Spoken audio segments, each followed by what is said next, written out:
Great to be with you today. And I wish we had a more relevant topic. I'm sorry about the focus on uncertainty. I know everything seems pretty straightforward, and we can pretty much just do things as we've been doing them. Not much change in terms of demographics, culture, technology. Just in case there's some uncertainty you all are facing and you're looking for a way to think through how to keep things moving, how to make progress despite that uncertainty, just in case today hopefully will be helpful. And I'm really excited to be with you. I'm Elliot Felix, and I lead the higher ed advisory practice at Bureau Happold. And along the way, I've had the chance to work with about 120 colleges and universities. This is about 80. They don't all fit on one page, but in doing that, the exciting thing is I've been able to help more than 1 million students by transforming the spaces they learn and live in, redesigning the services that support them, rethinking the technology they use, and in the process, really helping institutions redesign what they offer, how they're organized, and how they operate. I recently had a chance to share some of those insights in my new book, The Connected College, which is an evidence-based encouraging playbook for leading student success in higher ed. And one of the things it talks about is planning for uncertainty. So I'm really excited to share some insights from the book with you today as we talk about scenario planning, which I think is a really key tool for all of us, especially now.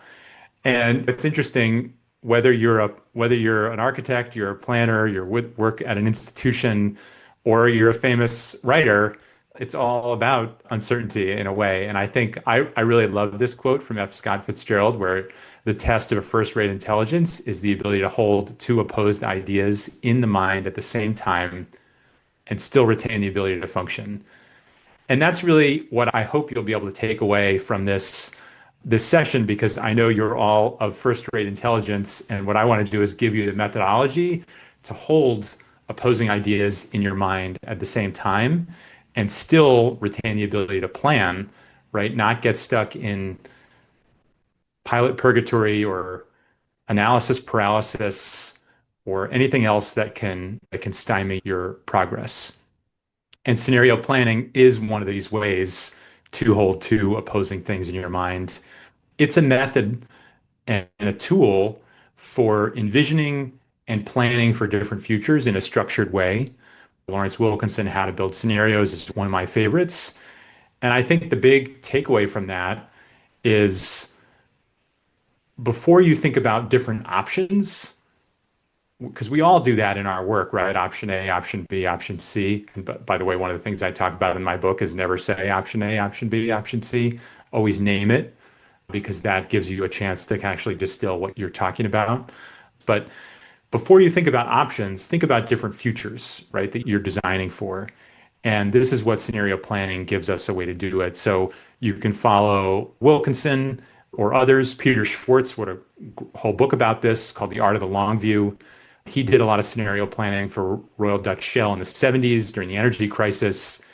And people often joke that Peter Schwartz used to say scenario planning isn't rocket science. And in his prior career, he was a rocket scientist. It's really a way of thinking through problems in a structured way.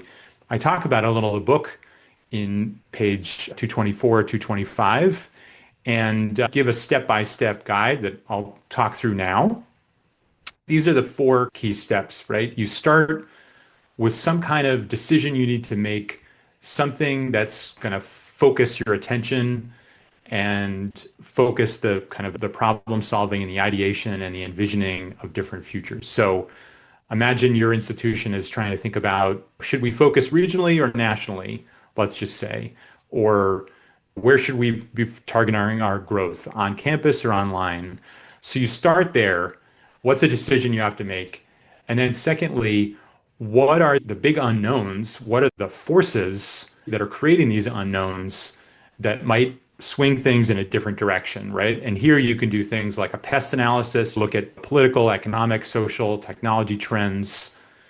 And then given those drivers for change, like what are the biggest uncertainties? And I think this is where the magic happens, because if you think about the things you don't know, you plot those on an axis online versus on campus, or health sciences focus versus a regional comprehensive, whatever it might be. And those two axes play out, and they give you on a grid, and they give you four different futures to plan for. And those quadrants, that two by two grid, and as a consultant, I never met a two by two grid I didn't love, and hopefully you will too. That two by two grid, that gives you the kind of game board that your strategy will play out on, because then as you're creating these different options, you can ask yourself, which of these scenarios is most likely to come true? Should we be planning on one as our kind of primary, and then the other is like plan B, and we're contingency planning for that? Or maybe you're saying, gosh, if we do this thing, it works across any of these futures. So we can do this right now. We don't have to wait. Here's a way through, here's a way forward. And so you're describing these different futures, you're summarizing them with a name. So it plays out like this. So you end up with these two axes, and you end up with these four different futures. And of course, this is just a preliminary grid. You wouldn't just stop by calling it A, B, and C. Hopefully, I've made that point. But these give you four different futures that you then describe. And you can then start to ask yourself, which of these should we plan for? To what extent? To what proportion? To what probability? And what might work across them? Questions so far about scenario planning as a methodology, when you do it, why you do it, how you do it. The floor is open. That's a great question. You might distinguish between scenario planning and, say, contingency planning, but in a way, that's just time horizon and the degree to which things are known or unknown. And so I think the methodology could still apply, but I think your axes might be quite different. Let's say you're more in reactive mode, and a scenario could be there is a looming budget cut. And so you're using this to come up with four different futures, one in which you do an across the board cut, and another in which you do a targeted reductions of space or headcount or whatever. That might be one axis, and the other axis could be undergrad versus grad, or main campus versus satellite campus. So I think you could use the same methodology, but I think the real magic is in picking the axes. And it's not uncommon to do a bunch of these, to do a bunch of different grids, right? And say, oh, that axis didn't actually, that's not as relevant, or that didn't work as well. So I'm going to do grid number two with a different combination of axes.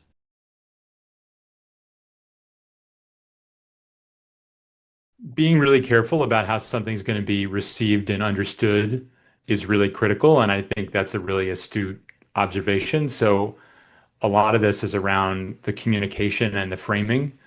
Stanford did a scenario planning exercise out of their D school maybe 8 years ago, and it was very widely distributed. And some of the scenarios were looking pretty far out. Like one of the scenarios, I don't think they called it like subscription U, but they probably should have. But that was like the idea was it was all about lifelong learning. Students pay tuition once, and then college becomes as many classes for as long or whatever as you want.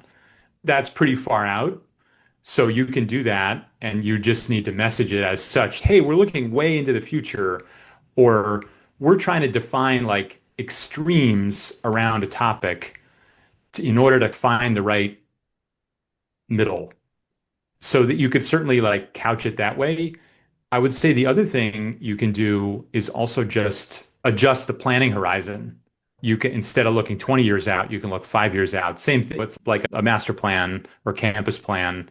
You can look at the enrollment 5 years out, 10 years out, 20 years out. It all depends on like how crystal bally you want to be. But I agree, paying really careful attention to how they're introduced, communicated, framed, received is really critical.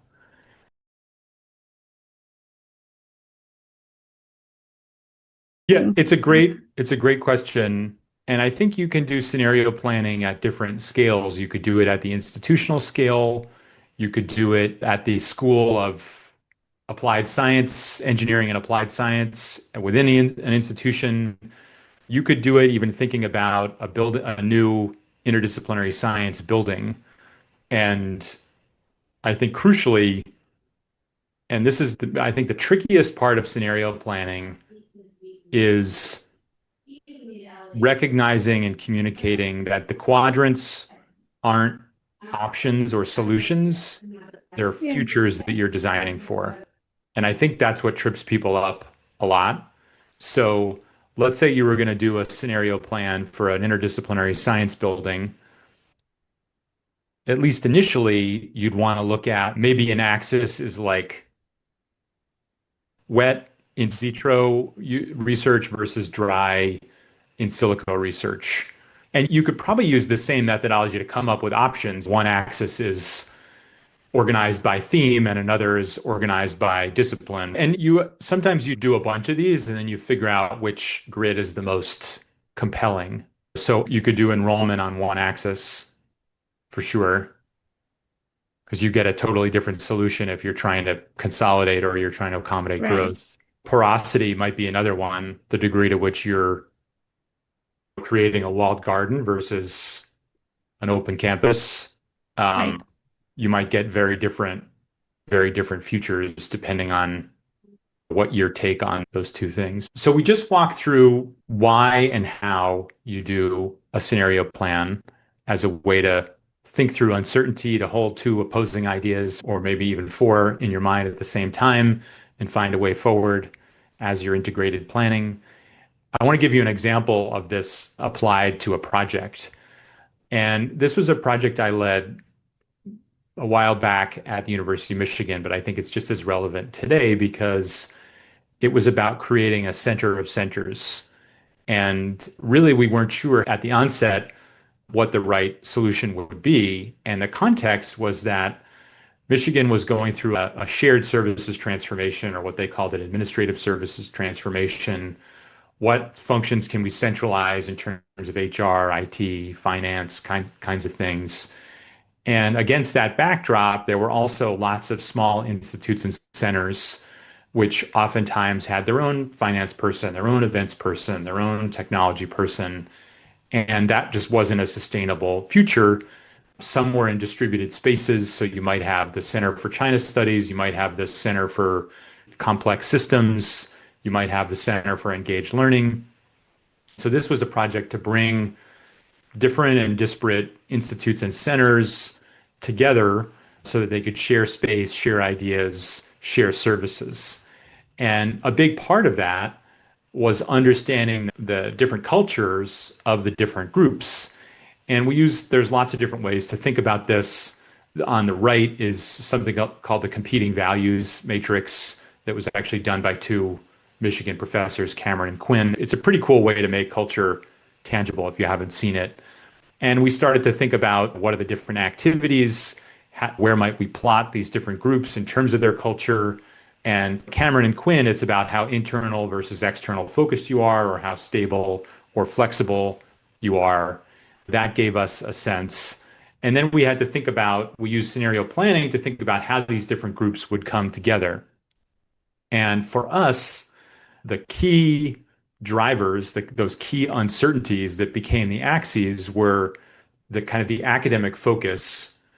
Is this more programmatic, where they're convening events, consultations, workshops, or is it more research focused, where you need quiet space and a cup of coffee and a whiteboard and places to think mostly on your own, but then occasionally together? And then the other axis was how will these folks come together? Is this going to be a kind of a blend of these groups and be more like a melting pot? Or are we going to really retain all these different individual identities and have it be more like a mosaic? And so those two axes interact to create these four different futures. Again, they're all named and they have a blurb. And the idea was if you have a melting pot and you're focused on programming and events, then that's the stage, right? You're all sharing a stage. But if it's more of a mosaic approach and you're doing programming, that's more like a fair, right? Where everybody has their own booths, science fair, farmers market, whatever it might be. And then if you're more research focused, It's more about the things you're creating together, you're working on together. And if it's a shared space, then maybe it's like a cooperative, it's a co-op. Then again, if it's more individually focused, then it's more like a network with nodes in a network. So this gave us four different futures. These were the futures, and then now we've switched to the solution, and we ended up with a kind of a hybrid approach, a combination of the mosaic and the melting pot. So we had three melting pots that became a mosaic because when we looked across the different functions, we realized there were a lot of units that were we called creation units. So that's like the Center for China Studies or Complex Systems, let's say. That's whiteboards and coffee and quiet space and think alone and together. And so we put them more toward the top of the building.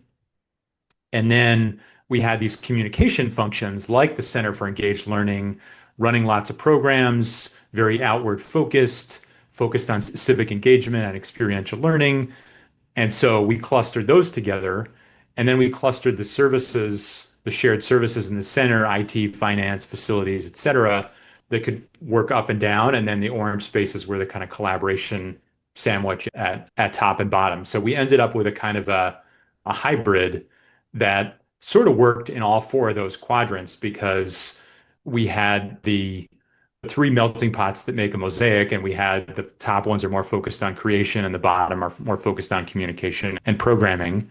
And then we tested this out, which I think is another great part of the process, part of any good integrated planning process, I think, is the piloting to test the ideas, to build momentum, to make those ideas better and identify and support the champions. We one microcosm group tested out the new arrangement and provided feedback, and then was able to talk to their peers about how well it was working. And then afterwards, we did a post-occupancy evaluation on the space. And my favorite finding, there were definitely some things to tweak and improve, but overall satisfaction pre and post went way up. And so did productivity. On average, we saved folks 4.26 hours a week in productivity gains. So that was heartening that going through this process, thinking through the right scenarios, integrating change management delivered on results. So now you've seen a scenario planning example in action, coming up with four different futures to plan for, and then coming up with a solution, a hybrid that works across those different futures and builds consensus. And I'd love to hear questions you have now that about the example or about how you might apply this in your work.